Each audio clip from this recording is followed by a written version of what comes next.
bagaimana sih perkembangan terakhir ini soal Copras Capres? Ada sedikit kejutan yang muncul dalam survei terakhir dengan angka dan jarak yang cukup kelihatan signifikan, yang sudah mendekati angka psikologis lah.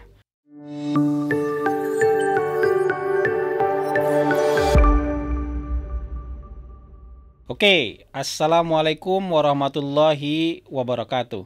Ketemu lagi dalam siaran Mikrofon Hasan Nasbi. Kali ini episode ke-29. Sudah banyak juga ya.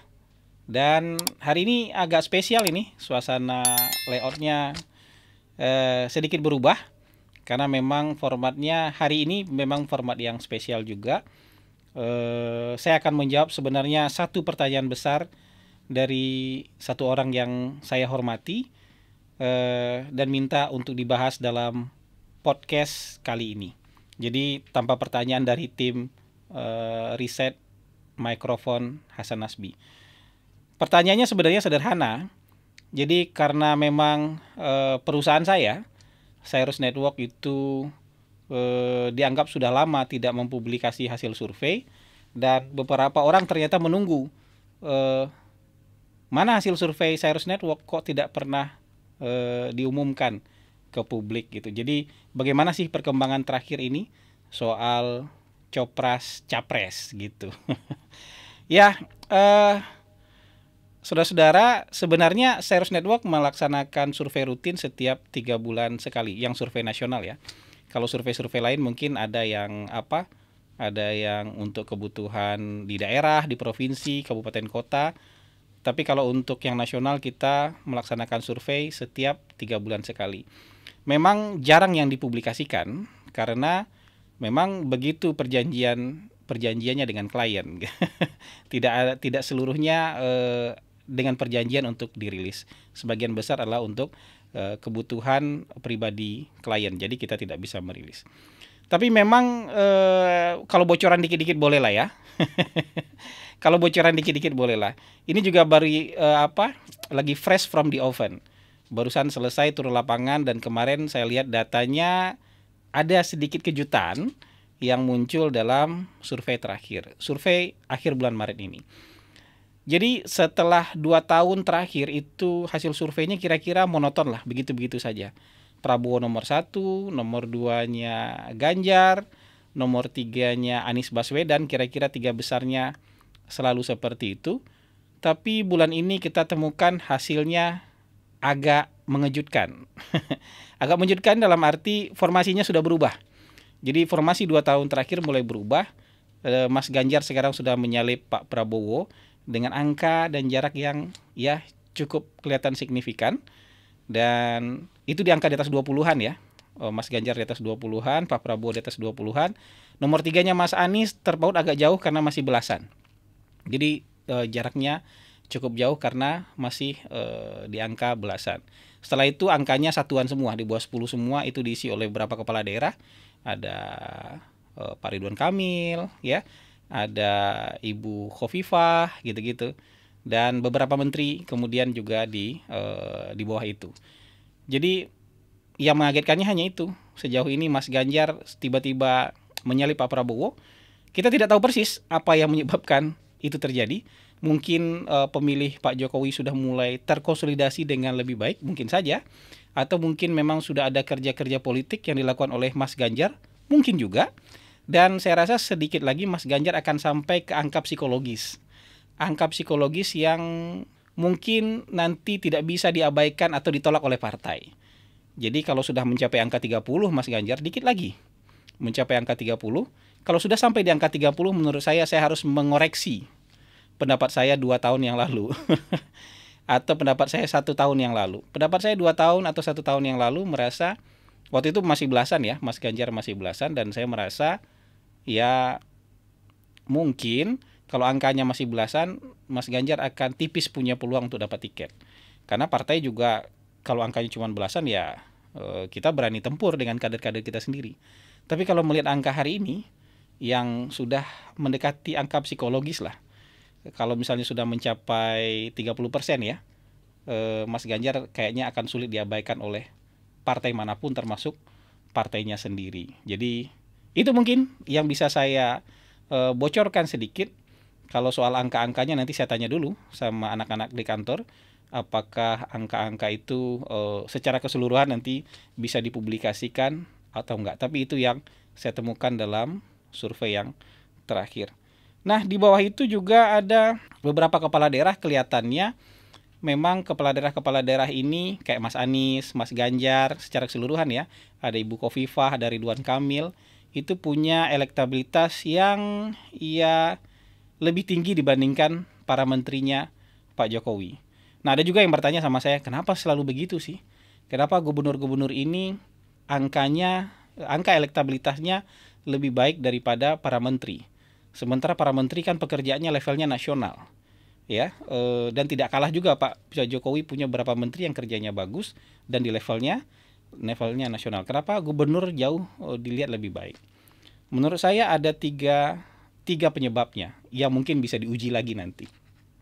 Penyebab pertama adalah bahwa kalau menteri-menteri ini punya kinerja baik, ya memang mungkin kreditnya tidak langsung kepada sang menteri. Kalau menteri-menteri ini kinerjanya baik, kreditnya mungkin didapatkan oleh Pak Presiden, oleh Pak Jokowi. Karena memang personifikasinya, karakternya, figurnya Pak Jokowi ini kuat. Sangat kuat. Jadi menteri-menteri itu mungkin tenggelam di bawah bayang-bayang Pak Presiden. Jadi kalau mereka melakukan hal yang baik, hal yang bagus, kredit terbesarnya tidak didapatkan oleh menteri, tapi kredit terbesarnya didapatkan oleh Bapak Presiden. Beda dengan gubernur. Gubernur kan dia memang mungkin hanya ngurusin satu provinsi, Jawa Tengah saja, Jawa Timur saja, Jawa Barat saja, atau DKI saja misalnya. Tapi kalau dia berprestasi di sana, kreditnya hampir semuanya milik dia. Kalau dia bisa melakukan sesuatu yang baik, sesuatu yang bagus, kreditnya bisa jadi milik dia sendiri. Tidak perlu disematkan ke orang lain di atasnya, karena dia kepala daerah. Yang kedua, memang menteri-menteri ini kan pekerjaannya sudah dibagi-bagi, sektoral. Ada yang ngurusin BUMN saja, ada yang ngurusin pekerjaan umum saja, ada yang mengerjakan perhubungan saja, ada yang mengerjakan soal ekonomi saja misalnya. Jadi pekerjaannya memang lebih sektoral. Berbeda dengan kepala daerah. Para gubernur ini kan mengerjakan hampir seluruh hajat hidup orang banyak. Hari ini dia bisa muncul sebagai tokoh yang membangun dalam bidang olahraga, ya. Besok dia bisa menjadi tokoh yang membenahi sungai, yang memajukan pertanian, bisa yang meningkatkan kesehatan, yang meningkatkan kualitas pendidikan. Jadi semua sektor itu dikerjakan oleh para gubernur. Jadi penampilannya dia di banyak event untuk menampilkan kepala daerah ini banyak, ya. Tidak hanya satu event saja. Sementara kalau para menteri eventnya lebih sektoral. Yang ketiga menurut saya memang petnya, jalur yang dibuat oleh Pak Jokowi, nah kan kita masih ada masih di bawah bayang-bayang Pak Jokowi. Jalur yang dibuat oleh Pak Jokowi itu memang jalur dari kepala daerah kemudian menjadi presiden. Sehingga itu mungkin menjadi trendsetter yang hari ini masih kuat trennya, sehingga kepala daerah cenderung lebih tinggi elektabilitasnya dibandingkan para menteri. Lalu ada juga yang bertanya kemudian, jadi sebenarnya capres seperti apa yang dibutuhkan oleh Republik ini? Apakah orang yang sudah berpengalaman mengurusi sesuatu di level nasional, atau cukup orang yang mengurusi sesuatu di level daerah? Sebenarnya pertanyaan ini tidak betul-betul tepat. Jadi kalau pertanyaannya calon presiden seperti apa yang dibutuhkan oleh Indonesia, itu akan berbenturan dengan capres seperti apa yang menjadi selera kita. Ini dua hal yang berbeda. Ini sama kayak makan. Mungkin kebutuhan kita adalah makanan sehat. Karbohidratnya cukup, vitaminnya cukup, proteinnya cukup gitu. Lemaknya secukupnya, tidak berlebihan. Tapi selera kita mungkin nggak seperti itu. Selera kita mungkin bukan makanan sehat gitu. Kebutuhan kita makanan sehat, tapi selera kita mungkin gazebo gitu. Selera kita mungkin tambunsu. Karena saya orang Padang, saya nyebutnya makanan-makanan Padang. Yang itu belum tentu sehat. Begitu juga soal capres-capres seperti ini. Dalam hasil survei tampak bahwa kalau masyarakat itu ditanya persoalan hidup dia yang paling mendesak, yang ingin diselesaikan oleh pemerintah apa, itu rata-rata kan menyebut soal lapangan kerja, soal pengangguran, ya kan, soal harga-harga kebutuhan pokok gitu. sebagian besar persoalan yang ingin diselesaikan itulah persoalan ekonomi. Karena memang negara kita levelnya baru seperti ini. Jadi masyarakat minta yang diselesaikan oleh pemerintah adalah persoalan ekonomi. Tapi ternyata seleranya nggak nyambung. Kebutuhannya adalah persoalan ekonomi, tapi seleranya adalah pemimpin yang merakyat. Ya kan? Seleranya adalah pemimpin yang tegas. Seleranya adalah pemimpin yang religius misalnya, yang santun, gitu kan, yang amanah. Jadi sebenarnya antara selera dengan kebutuhan itu tidak begitu nyambung. Karena selera dan kebutuhan nggak begitu nyambung, makanya kita kadang-kadang sulit menganalisis kenapa ya orang ini yang jadi tinggi elektabilitasnya.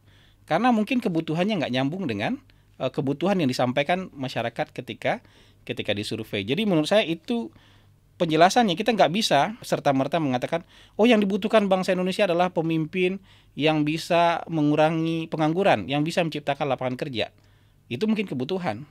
Tapi selera publik ternyata bukan yang seperti itu, tapi lebih kepada karakter-karakter ideal pemimpin yang ada dalam bayangan masyarakat. Walaupun itu belum tentu ada hubungannya dengan solusi kebutuhan masyarakat. Nah, terakhir saya ingin memberikan saran kepada para capres-capres mumpung waktu masih ada.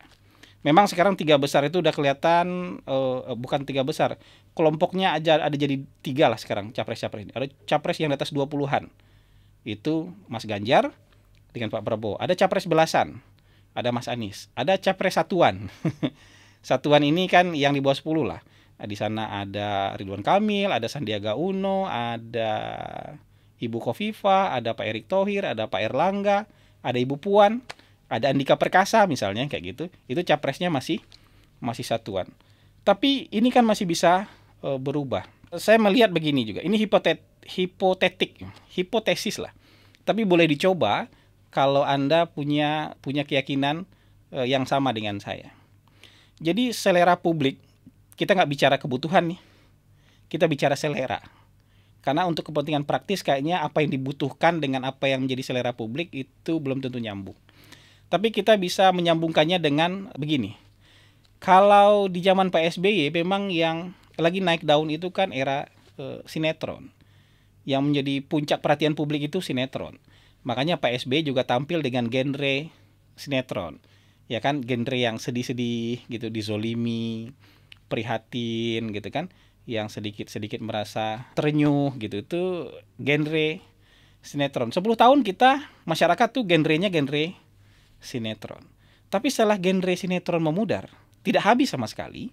Tapi ketika genre sinetron mulai memudar, muncul genre reality show. Ya kan? Muncul mencari cinta apalah waktu itu. Kemudian banyak sekali muncul reality show yang mendapatkan perhatian publik yang sangat luas.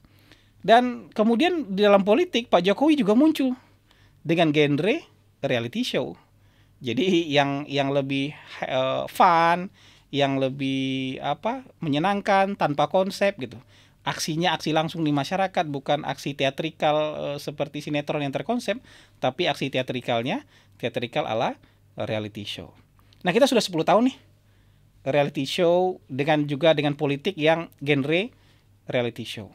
Nah, hari ini hipotesis saya yang lagi booming menjadi perhatian publik itu kan semacam talk show. Ya, podcast kah, channel YouTube kah, tapi sifatnya talk show. Ada juga TikTok. Tapi saya beranggapan bahwa talk show ini menjadi genre baru yang digandrungi. Orang tahan nonton sebuah pembicaraan berdua antara host dengan narasumber itu tanpa ada gambar apa-apa sama sekali, hanya ngeliat 2 orang bicara, itu setengah jam, 45 menit, bahkan 1 jam. Gitu. Jadi tahan untuk mendengarkan orang bicara, mengeluarkan ide, gagasan maupun cerita hidupnya. Nah, menurut saya genre berikutnya adalah genre talk show. Bisa jadi seperti ini. Jadi pemimpin-pemimpin yang muncul nanti adalah pemimpin yang berani terbuka, membuka dirinya untuk digali oleh masyarakat, oleh publik. Pemimpin yang berani bicara, terbuka dalam berbagai podcast, talk show maupun channel YouTube gitu. Hari ini kan misalnya kalau pejabat lagi ada kontroversi, dia tiba-tiba muncul di Deddy Corbuzier sebagai bahan sebagai sarana untuk klarifikasi, tidak lagi pakai press release. ya, tidak tidak lagi pakai konferensi pers, langsung aja muncul di talk show Deddy Kobuzer misalnya. Atau nanti juga bisa di ILC atau di talk show lain yang jumlahnya cukup banyak dengan pemirsa ratusan ribu sampai sampai jutaan. Nah, ini mungkin akan lebih membaik kualitas politik Indonesia karena pemimpinnya berani muncul di sebuah talk show, ditanya-tanya oleh host, kemudian digali pikiran, ide maupun sejarah hidupnya, dan masyarakat akhirnya juga punya waktu yang cukup untuk mendapatkan informasi. Oh, ini ternyata orangnya, calon pemimpin saya ini ternyata begini ceritanya. Calon pemimpin saya ini ternyata begini sejarah hidupnya.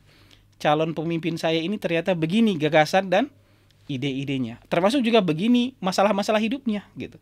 Nah, di antara itu siapa yang paling mampu menampilkan inspirasi? Nah, menurut saya gitu. Siapa yang paling mampu memberikan inspirasi? Apakah inspirasi cerita hidup, inspirasi dari gagasan, dari track record, sepak terjang dan segala macam, itulah yang paling mungkin untuk mengambil hati masyarakat. Jadi menurut saya masih ada waktu nih. Masih ada waktu buat para capres-capres, 2 tahun kurang sedikit gitu dari tanggal pemilu.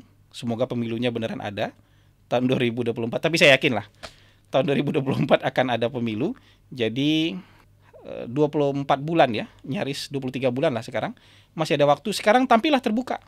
Muncullah di berbagai talk show, muncullah di berbagai podcast yang dimiliki oleh orang-orang sekarang dan biayanya kan murah. Tidak mahal itu seperti muncul di TV dan Anda akan mendapatkan perhatian masyarakat selama cerita hidup Anda, sepak terjang Anda, track record Anda, ide dan gagasan Anda bisa menginspirasi banyak orang. Mungkin itu saja dari saya. Nah, jadi itu saja ya. Kali ini memang agak berbeda temanya. Jadi ini khusus menjawab pertanyaan satu orang yang saya hormati mengenai kok nggak ada survei gitu. Jadi saya bocorkan sedikit hasil surveinya. Angka detailnya kita lihat nanti ya. Apakah akan dipublikasikan oleh Cyrus Network atau tidak. Tapi saya rasa kali ini bolehlah dipublikasikan. Ya, terima kasih. Sampai jumpa lagi. Assalamualaikum warahmatullahi wabarakatuh.